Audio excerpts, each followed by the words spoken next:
Is that? Okay, well, thank you for the very warm introduction. I am Jayson Napolitano. I own a audio services contractor called Scarlet Moon Productions. And the topic for today will be working with audio talent. I have about 20 slides in here, and I really want to leave time. I really want this to be conversational and interactive. So if any moment someone has a question about something, I'm happy to take questions, but there will be time for Q&A at the end. Really, this is, for you, and I do have a disclaimer here that's going to go through kind of some caveats to what I'll be talking about today. But to start with kind of an outline of what I'll be talking about, I'll give a brief introduction to myself. And then from a developer's perspective, we'll be talking about some audio considerations, where to find talent, how to hire talent, how to direct talent, and then a brief kind of look at, from a composer's perspective, how do you address some of these things and find work. And then as mentioned, we'll dump into a Q&A. So a little about myself here.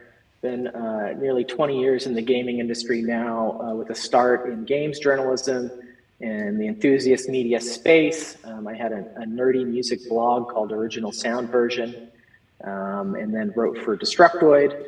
And it was through that work and my passion for audio and writing about composers that I saw a need for composers to have a venue to release their music and promote their music and find work. So I've been an avid game music fan for since I was a kid, driving local kids in my neighborhood nuts, humming the music along while we watched, the older brother play the early Final Fantasy and other games.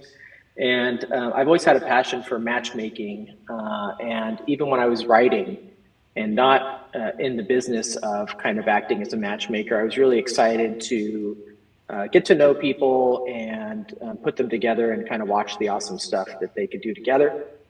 So a bit about Scarlet Moon. There's kind of three parts to it. There's the artist group, which we represent some composers from Japan and all around the world, and matching them with developers. And we've worked on over 200 projects as a company. And then we have a record label, Scarlet Moon Records, and we're nearing 100 soundtrack and arrange album releases. We have a PR arm. We maintain a press mailing list, and we've done over 300 PR campaigns promoting game music. I had to double check that multiple times because that number looked so large. I had to validate that over and over again. But I guess over 10 years, they just rack up as you do 2 or so a month. So that's kind of where things are. And then I have this sister brand called Violet Moon Promotions. And what would happen was we would promote the soundtrack to an indie game, and the development team would say, hey, you promoted the soundtrack, and we wanted to know if you could promote the game as well. And it seemed silly to say no. So we kind of created this little sister brand to kind of promote indie games as well. So that disclaimer I was talking about, obviously, many of you folks have been making games and directing audio talent for just as long as me. Maybe some of you are new, but I do recognize that there's probably a lot of diverse experience in the room today. Some of you may be composers who have been directed by game developers. And so these are just my insights, having worked in my capacity with this Scarlet Moon artist agency for 10 years or so now.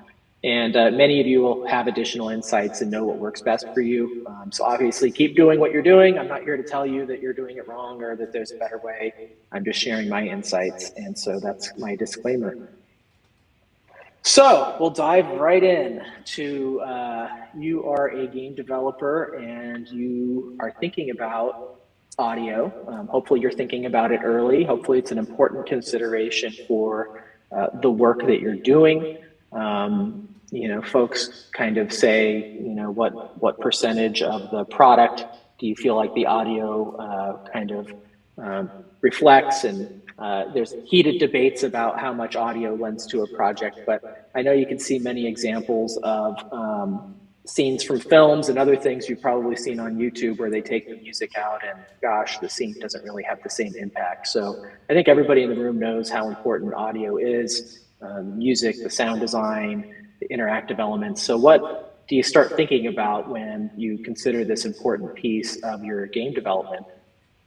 And so I have a long laundry list of things here that we'll touch on briefly. So obviously the timeline, when is it that you want to start engaging your audio talent? And one thing that we've seen happen with very eager game developers in the indie space is sometimes they want to bring on talent very early because they're very excited to jump in and get some music done. And then as the product develops, things, the tone may change, some things have changed.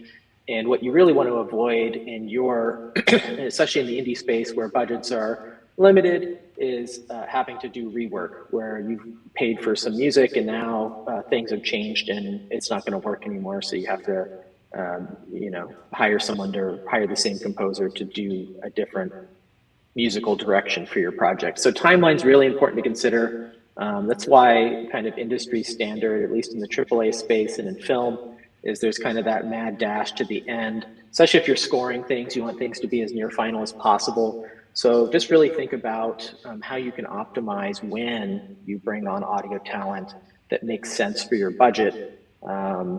And so that's something to think about out of the gate. Now, there definitely are stories of, studios that have in-house talent that are on the payroll, and you need to keep those folks busy. And so sometimes those people can be writing music that ends up not being used in the game. But for the most part, in the indie space, that's a luxury that we don't have. So think about when you want to bring on your audio talent so that you're not doing rework. So that ties in nicely to budget, figuring out what you're going to spend for music and sound effects and voiceover and anything else that you might want to have in the audio space.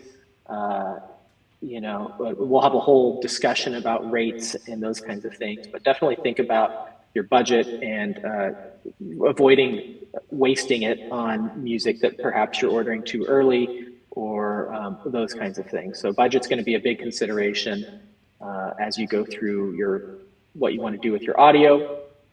And then quantity, this is just how much music you might need, how many sound effects you might need. Might just be ballpark to start. Maybe you're kind of looking at games that you like and scoping out their soundtracks and seeing how much music there is in those. I did hear, I'm just making sure no one in this group is messaging me on Discord because I'm getting notifications. So just making sure if there's a problem with audio or video, please let me know. So you want to figure out how much of it you need. And again, I'll talk about this a little more as well, where we see time and again very ambitious plans for how much music you're going to cram into your first indie game title, and 60 minutes of music might not be feasible based on the budget. So these things all kind of tie in nicely together. What can you get for your budget? And ideally, when you're working with a talent, and we'll talk about this more, they might be able to help guide you as to what is typical. You might have colleagues or friends who've gone through this process before and can help you kind of tailor your ask to what your budget is. Interactivity might be an element that you think about if you want to have different layered systems. Are you going to be doing the implementation yourself? Do you need to hire someone to do that? The music will definitely need to be delivered in a way that accommodates that interactivity. So you might be asking for stems. If you're creating different dynamic layers for audio, composers might have an upcharge for that. Maybe they don't charge you the full rate for each layer, but there might be some modifier that goes on top of that base rate to accommodate that interactivity. So that's something to think about. And you really don't want to get halfway into your project and have a bunch of music written and then decide that you want interactive elements and have to go redo things. In terms of talent, there might be talent that you are very keen to hire because you like the work that they've done. So that's something to also consider. Is there a project that is your project heavily inspired by another project, and does it make sense to make that link by having a similar, having the same audio talent contribute to your project? That's something to think about. Obviously, style. No composer. Composers are creative people. They don't want to be typecast into doing the same type of thing over and over again. but definitely if you enjoyed the orchestral score from a composer, it might not be your first thing that jumps to your mind to hire them to do your rock soundtrack, for example. So thinking style and who might be suitable to deliver on that is an important consideration.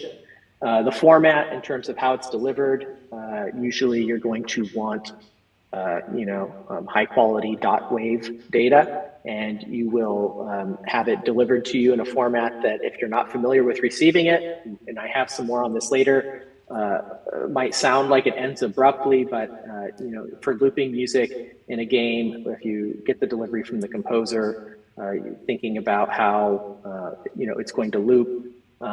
So it might sound that way. Some of our talent, for example, will generate an MP3 with a playthrough of that looping point so you can hear how seamless it actually is.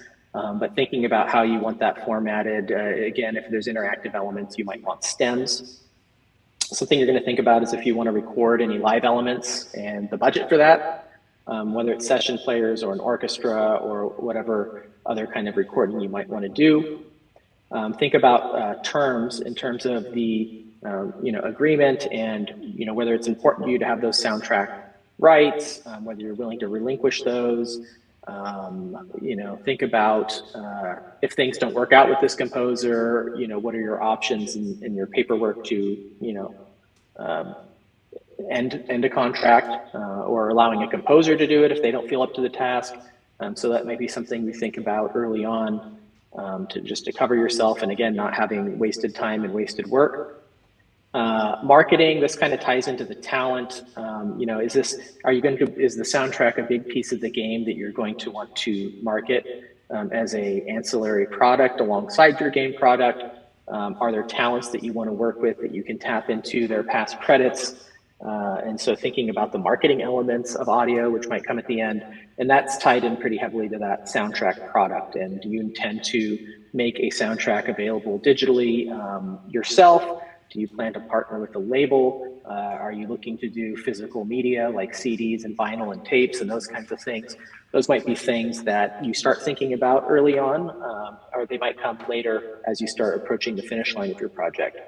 So I realize that's a lot. There's very few words on this slide in terms of elaborating on these things, but I hope that gives you a sense of some of the things you might think about. And there's probably several more that you've encountered and things that you think about when you start in on a project and start thinking about what you need from the audio.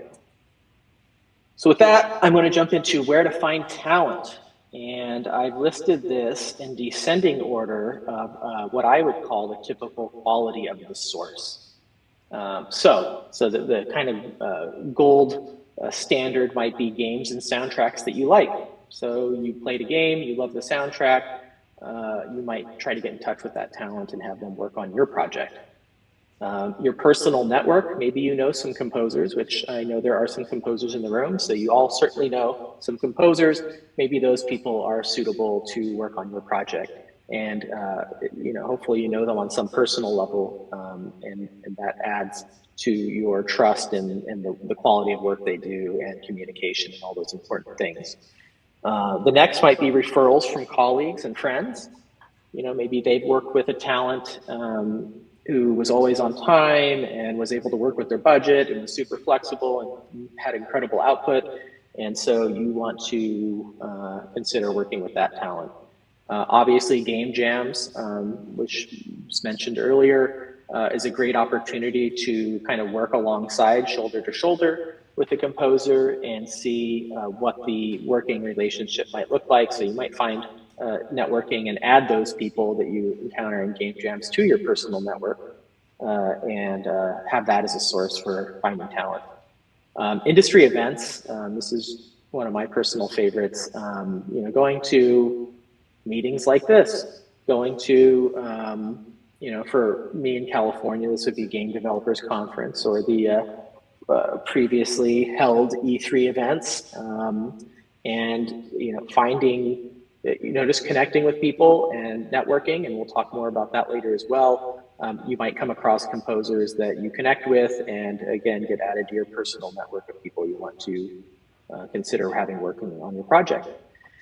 So then we get to open call, and I put an exclamation mark. So you post on Twitter that you're looking for a composer, and all of a sudden your inbox has 200 applicants with their demo reel that you now have to compare to each other and decide who you want to work with. So I say open call with caution because there are definitely you're going to get a huge influx, and on our Scarlet Moon Discord, we often see these. There's a job board, and people will post when there's kind of these open calls. And by the time people are clicking on it, at the end of the day, the person who's posted that open call says, there's always a follow-up that says, "Oh, I didn't realize just how much volume of outreach I was going to get. I'm working through things. It's going to take a couple weeks." And sometimes they say, "Please, no more."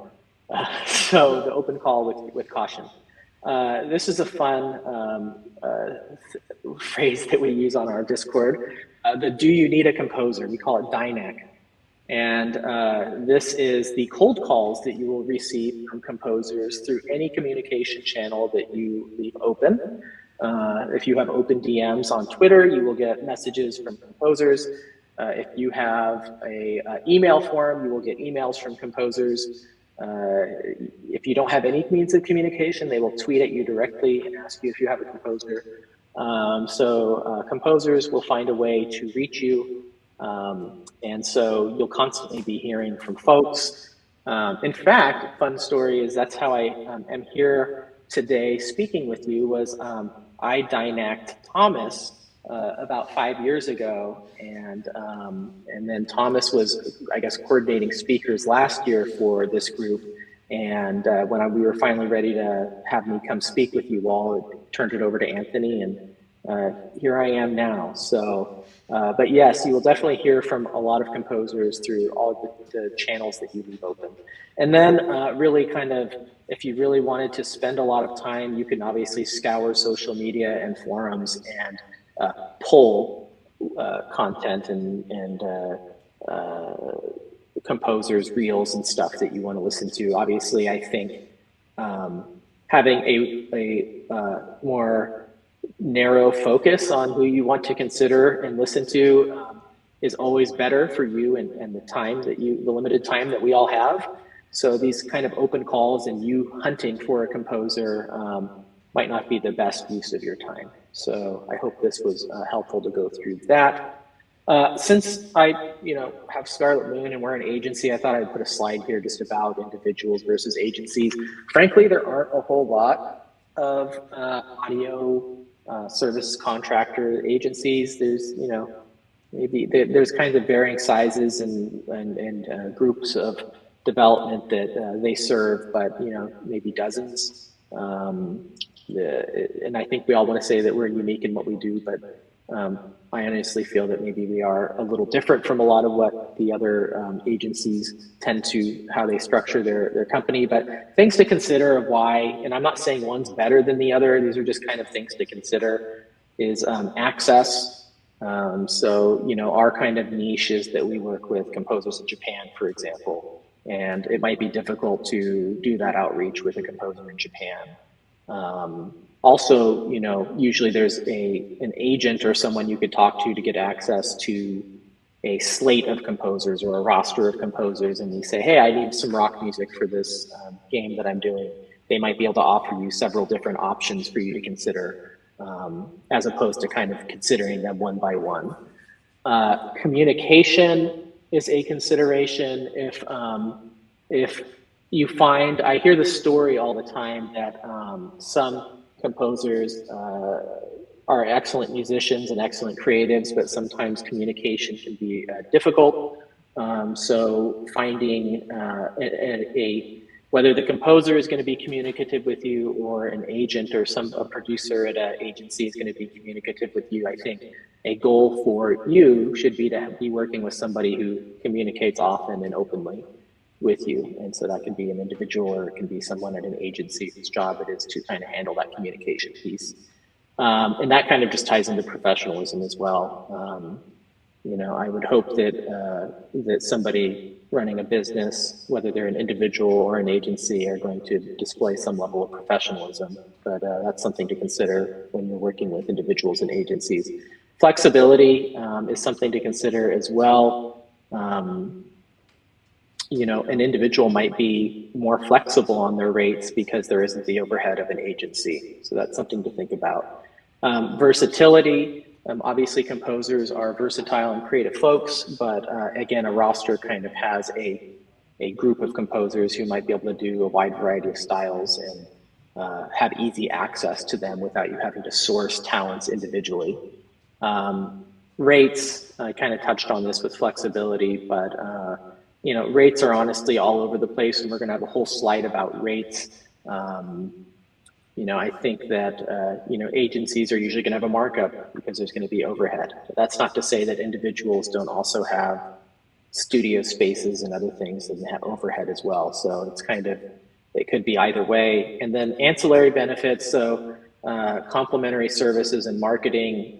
So if you're working with an agency that has some composers and you hire a composer and then you say, you know what, now we need a sound designer, you might be able to kind of get those things all under one roof. If you're working with an agency, maybe there's a composer who has a sound designer that they work with, or they do music and sound design. So it kind of goes both ways. Maybe an agency has composers, sound designers, people who do implementation, somebody who does VO direction, and those kinds of things. And I say maybe there's an agency because those are the kind of array of services that we offer, but there's definitely other agencies that do that. And, could you cobble together those services individually? Yes. Will it take a little more time and vetting of all those different services? Probably.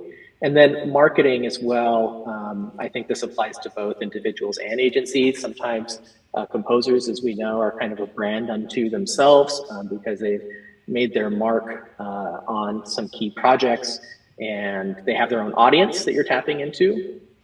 Likewise, you might have an agency that has a reputation, or maybe they have a contact list, a fan mailer, or a way to communicate, via press releases and PR work that might be a benefit, kind of an ancillary benefit to working with that studio, might be tapping into their marketing resources as well. So I thought I would include that since I have that kind of unique perspective from working for an agency.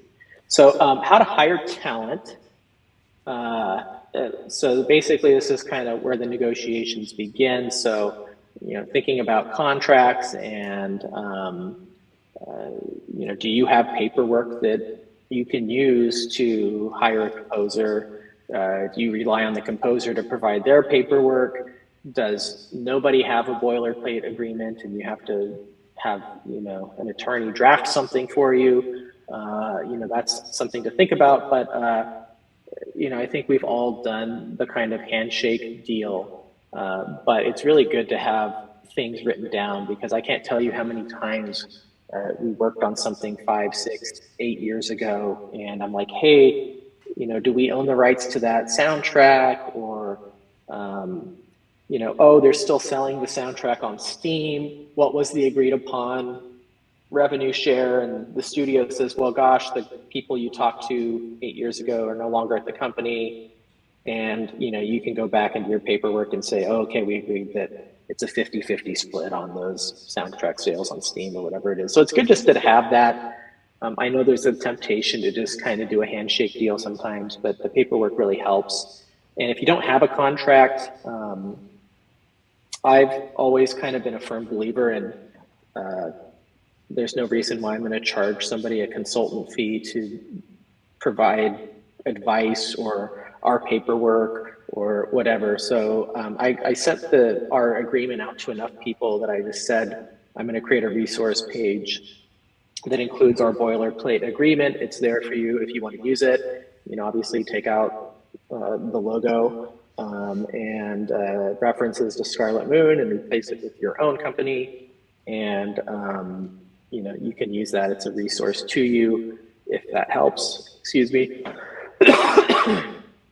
had some respiratory infection, so getting over that, so apologies. Obviously, rates is going to be a big consideration when you talk about hiring talent. They obviously need to fit within your budget and need to fit whatever threshold that talent is deciding that, what they determine their worth is. And sometimes those align, or you can come to some agreement, and sometimes you don't. Sometimes they don't align, and they believe they're worth more than you believe, or vice versa. So you just have to accept that people kind of determine their own value, and hopefully you can negotiate and figure something out, but that's not always the case. You'll want to codify usually your timeline and milestones into a contract to kind of hold people to what your timeline is. Usually agree upon that ahead of time. You have to remember too that if you're hiring a composer, they're usually a contractor, and they're probably working on different projects and multiple projects. So really kind of figuring out with them what is a reasonable output for you. Is it, we have a milestone every 3 months, and you give us a batch of 6 songs, 10 songs. What is it? You give this 2 a month. Whatever that is, you kind of work that out with the individual talent, and ideally codify that into your paperwork. And then some terms to consider: how are payments made, and what currency, and when? Is it due within 30 days of an invoice? Is it via PayPal, where the fees are exorbitant? Is it via wire transfer, which is great because the fees are less, but it's, I guess, not really fun to logistically have to do that if you're making monthly payments, for example. So hashing those things out and putting those into your agreements. Music ownership. A lot of game industry work is work for hire, and that as the developer, you would own it.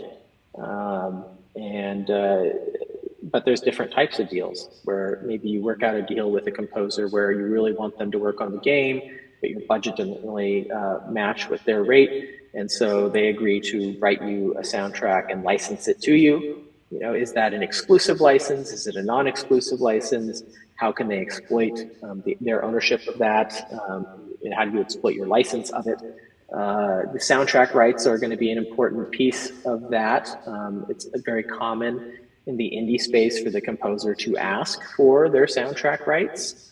And what does that mean? Obviously, I'm going to show you on the next page what our language looks like in our boilerplate agreement related to this, but it's probably the most frequently modified when a studio takes it to their attorneys, and there's always some tweak in the language that essentially says the same thing, but makes them feel comfortable that it's very clear and clarified as to how those soundtrack rights are exploited. So that's something that you'll probably encounter. Who can terminate the agreement and how?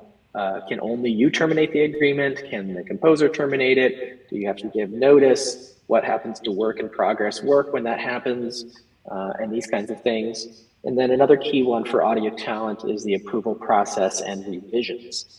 A lot of paperwork that I see will just say there's a approval process, and we have some time to give you an update on what the approval status is, and if you don't hear anything within X days, then you can consider it approved. Our paperwork has a revisions clause that spells out how many revisions, and while we've never really had to hold anyone to that, we've had to threaten it a couple times when we were on our 5th total rewrite of an asset. So yeah, that's all to say that you can peruse the boilerplate agreement that's on our resource page if you care to. It's there. Here's some things about ownership on the top left, and I've highlighted here because it's a point of interest when I share this with folks. Accept the compositions and recordings included in the project comprising the official soundtrack or OST. On the right side, there's kind of the paragraph where you're going to plug in the rate.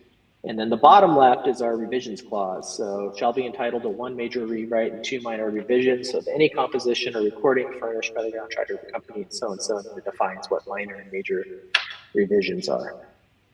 So those are just a few samples of what it looks like. In terms of negotiating, obviously this is going to be a negotiation. Here's some examples of things that we've had to negotiate. There are actually things that we've done. Less upfront payment to us for a small revenue share on game sales. You've probably heard of that one before. Free use of the composer's licensing library to supplement custom music that meets your budget needs. So you want 10 songs, you can afford 5. So the composer writes you 5 and says, well, then you get free use of my licensing library, and you could use 10 more songs from the licensing library if you want to. So that's something we've done because we have a very robust licensing library for our artists. A set rate per minute for a prototype or vertical slice, then the full rate once funded. We've certainly done that before. Free scoring of your crowdfunding trailer if you include the cost of their soundtrack in your base funding goal. We've done that before. And then obviously, I think anyone should work with you and consult with you at no charge on, hey, I realize you're asking for songs that run 3 to 5 minutes long. That's not typical. Usually looping music is 30 seconds to 2 minutes long. Do you think you might be able to shave off your request and afford more tracks if we make these songs 2 minutes long instead of 5 minutes long? Hey, I notice you have 10 dungeons and they all have unique music. You know, could a couple of them be reused in a way that you can stretch your budget and get the music that you need? So those are some examples of things that we've done, and that ideally, you know, you'll find people who will negotiate with you and help you out there. So about rates. So yes, people will score your game for free. Everyone is or wants to be a composer, so there are people out there who will do it for a revenue share. They're looking for credit. You know, I guess it's buyer beware. There is the saying, you get what you pay for, but sometimes you get lucky and you find an amazing talent who's just getting started and they don't know where to start, and you get them for, you know, under what you might pay someone else who's kind of an experienced composer, and it all works out. But I just wanted to throw it out there that there certainly are people out there who will score your game for free if you look hard enough. The industry standard is to bill music by the completed minute, so a rate per minute. A good measure of the time it takes to write a minute of completed music is approximately 4 hours per minute of completed music. So in an 8-hour workday, you can expect an output of 2 minutes of music, best case. So just keep that in mind when you think about pacing and the fact that these people are working on other projects as well. And when there's revisions and other kinds of things that factor in, you know, just think about how long it takes to produce that finished minute of music. And I particularly think about this in terms of, you know, when folks have a request for a lot of music or lots of minutes of music for a smaller budget, it's, you know, sometimes you do the math and you say, gosh, if I spent 4 hours for every minute and I'm writing 60 minutes and here's the budget, I would be making less than the minimum wage, hourly minimum wage, if I was to take this on. So consider that as a reality check. Professional rates, I would say, you know, in the indie space, start around 500 a minute. Although 1,000 a minute is really the kind of popular starting point for an experienced composer. We have veteran talents on our roster that charge several thousands of dollars per minute. So just to put it in perspective, be ready to negotiate and not always get 100% of what you want, but everyone should be satisfied. Like I said, consider revenue share and the soundtrack rights when necessary. And really, I think this just goes without saying. Obviously, it's hard to make a living when you're starting out as a game dev, and the same applies to composers when they're starting out or just trying to make a living as a full-time composer. So always keep that in mind. The demoing process. Yes, demo reels include music often that was written for a different purpose. It wasn't written for your game. I've alluded to the composers are creative people. They like to try their hands at different things. They don't like to be typecast. Sometimes you're making a game in a style that nobody has written music to, so you're not going to find, you know, I literally had someone tell me they were making a game that was like Kirby meets Dark Souls. And I sent them some things that I thought were like more upbeat, ambient, maybe kind of fitted what that might sound like in my head. They said, this doesn't sound like Kirby meets Dark Souls. And I said, well, I don't think anyone's written the soundtrack to Kirby Meets Dark Souls. So good luck finding something that they've already written. You would probably need a custom demo at that point for them to get the point across that they might be able to do that for you. And so on that note, most composers will be willing to write you a custom demo to show you that they're capable of producing the sound you need if it doesn't already exist in their library. What you should expect is that you should get something 30 to 60 seconds based on a prompt that you provide. It's great to kind of test the waters and see that, you know, what the working situation looks like with that talent and to see if they can produce the sound that you need. Paid demos are even better if your budget can accommodate it, because obviously they're spending their time making something custom for you. So if you're able to do that, we always appreciate that. And pay attention to the production of the work, the communication, the culture fit with your team. You'll typically follow the same direction that appears on substance. I have some slides about what to expect from the composer, so we'll go over that.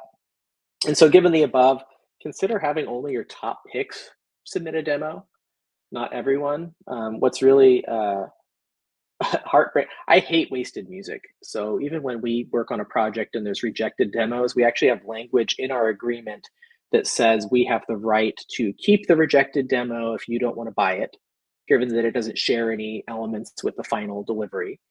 And we have the right to include it on the soundtrack if we keep those rights. And so the reason that is, you know, we could put it on the soundtrack or we can pocket it and put it in our licensing library. So it gets new life. It doesn't get wasted. It doesn't go into the void. So when you have that open call that I mentioned and you ask for people to submit a 1-minute demo so you can assess their suitability for your project, and you get 200 of them and you hire one of them, that's 199 minutes of waste. I guess maybe not waste. I mean, I guess you could classify it as waste or not, but I kind of see it as, gosh, I guess that music is never going to find its way into a project. So think about when you ask people to do demos, because a minute demo should take 4 hours. So how to direct your talent? Obviously, your creative direction and design document are going to kind of guide that internally on your side. You're going to use those things to produce a sound document. And we've seen these in all forms and fashions. Sometimes they're paragraphs, sometimes they're photo boards. Things you're going to include are the tracks, where they appear in the game, how long they should be, whether they loop or not, descriptions for context, some references, you know, songs from YouTube that you think are similar. And if you have them, assets from the game, it could be video, it could be screenshots. And I said photo boards earlier. If it's early and you're still hiring a composer because it's time and you don't have all the assets, sometimes we've received like a photo board of different forests or meadows or whatever it is for some RPG project that we're doing music on. Hey, write us a forest song. Here's some of the photo board stuff that we want since we don't have assets for you. And that'll tie in. We have at the bottom here, a sound document template on that resource page. Feel free to use that. Just delete the logo and you're good to go. I have a screenshot of it on the next slide. So once you have that sound document filled out and you've picked your talent, right? You're at the point where you're directing them now. You might have a kickoff meeting to go over the sound document and explain. You can decide if there's going to be ongoing meetings. It's really up to you and how you work as to whether you have these meetings. Honestly, you know, contractors, they're working on a lot of different projects. They're not on your team, they're not in-house. So asking them to take part in excessive meetings can be frustrating. But if there's the occasional meeting to go over some feedback, honestly, I like getting the feedback in written form because then you can refer back to it, you can share it, those kinds of things. So just be cognizant of your meeting cadence and how often you want to meet with your talent.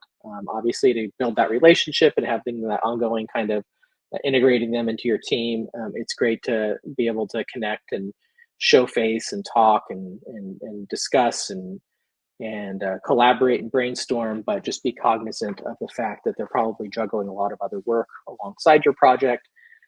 Think about prototypes and placeholder music. Do you have some placeholder music that's going to be a guide for what you want the composer to recreate? You'll find that you tend to really fall in love with the placeholder music you use. And sometimes it's like, hey, can you recreate this? And not the best creative position from a composer, but if that's what the project requires, then the composer should be able to deliver that for you.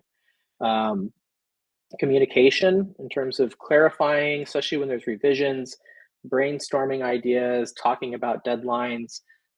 Be sure there's an open channel of communication, whether it's your Slack, your Discord, an email, whatever that is. Some things to consider, how the music should make the player feel, why you hired this particular composer. Is it because they were the cheapest option? Is it because they were particularly skilled in this style of music? Is it because you're a big fan? That might determine how you direct them. And that ties into what creative freedom means, because sometimes you hire a composer and you don't want to really fill out much of the sound document, and you say, we trust you and we want you to have creative freedom. And then what happens is the composer delivers whatever it is that they felt fit the prompt. And then all of a sudden, there's all these strict requirements for exactly what was needed for this asset. So think about what creative freedom means. Don't use it as a way to kind of relinquish audio direction, because if you know what you want, or maybe even worse, you don't know what you want, and you're having the composer spin their wheels and try to figure it out for you, that's just a recipe for lots of revisions and frustration. So know what you want, and know if you really want to offer creative freedom to your talent, because you're relinquishing a lot of control at that point.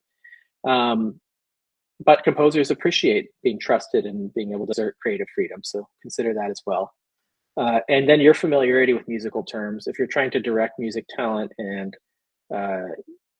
this happens a lot with revisions, and why you might not like something, it might be difficult to express that. So sometimes there just needs to be a deeper conversation about why, what is it that you don't like about this? What is it? Could you find me more references? Let's talk about it. And not utilizing revisions doesn't mean you're missing out on value. So just because you have revisions doesn't mean you have to use them. Here's a picture of that the sound document. Am I way over on time?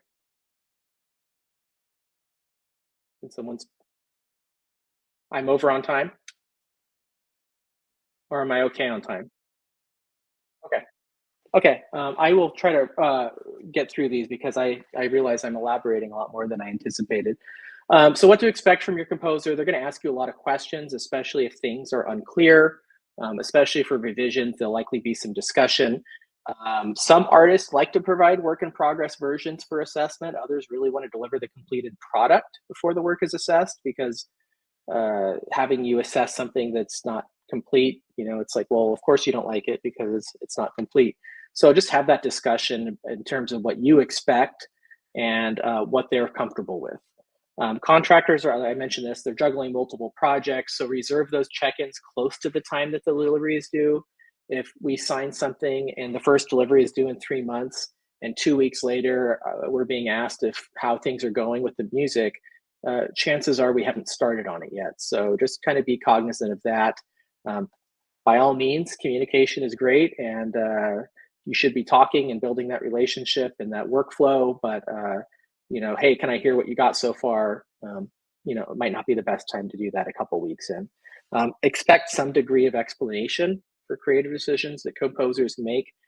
You may interpret that as pushback. It's usually not intended to be pushback. It's usually intended to explain their creative process, and maybe it clicks and it makes sense and you keep it as is, or maybe you engage in a discussion and you decide that there do need to be some changes after all. Again, specifying beforehand delivery formats, stems versus, if you're delivering stems, they're usually not mastered, so you need to consider that as you progress through the project. And what you don't want to have happen is you decide that you need the stems halfway through, and now the composer has to go back and produce stems for the last 10 tracks that they already sent you. Tracks are typically delivered to loop seamlessly when dropped into the project. So just notice when you listen in your traditional playback tools that there will sound like there's an abrupt ending. That's why sometimes some of the composers on our team have heard that enough times that they deliver a looped version so you can hear the loop point. And then transparency is appreciated but not required, related to your overall plans of other contributing artists. You know, we've had it happen where somebody hires one of our veteran talents to do a guest track, and then we find out after the fact the composer never was even made aware. So that's not a very fun situation. We're all into this together, and we don't want to be stepping on each other's toes. Also, it might have mastering implications if people are mastering things differently. So that's something to consider. About placeholder music real quick. The last resource that I'll mention on our resource page is we do have some placeholder music and sound effects. You're welcome to go check that out. There's a ton of resources. Just Google royalty free or Creative Commons. Note the Creative Commons type. Sometimes you can modify it, sometimes you can't. Sometimes you need to credit, sometimes you don't. Just be aware of the different types of Creative Commons that you're working under. And then beware, I mentioned this earlier, the music will probably grow on you, and you might be asking the composer to kind of reproduce your placeholder music. Here's an example workflow from our website. You know, you consult with the composer, you fill out the sound document, or, you know, maybe you consult with your colleagues and then you produce your sound doc, then you select a composer, you sign the paperwork, you get some music, you pay them, you distribute the soundtrack, and you promote it. And so one slide on composer's perspective, a lot of what we've said applies, and I've touched on this throughout the talk. Make friends and consider depth over breadth networking. This is, again, making real connections with people rather than how many business cards can you hand out, because developers are going to hear from a lot of composers. And if you have a real connection with people, you rise to that personal connection level rather than the DINAC level. So I think you are more likely to make a connection and work on something. Never get complacent with keeping in touch. Developers are bombarded, and so with opportunities to work with audio talent. And DINAC takes a lot of time. So focus on real connections, advocate for yourself and your rights, whether those are soundtrack rights or your rate. An agency can bring value, but not many exist, and they usually want to see a big hit before they sign you on. They want to capitalize that and roll it into more projects. Flexibility and a service mindset are very important, so keep that in mind in everything that you do in terms of rates and communication and revisions, and always clarify what creative freedom means. And you might need to insist that the sound document get completed with good references. Some additional resources, your friends and colleagues, game dev communities, gamedeveloper.com. There previously Gama Sutra, there are some good articles on game audio. You can check those out. Here's the link to our resource page. You can email me anytime. I don't charge for consultation. Ask me your questions. On the right here is the three pieces of our resource page for you there, and questions.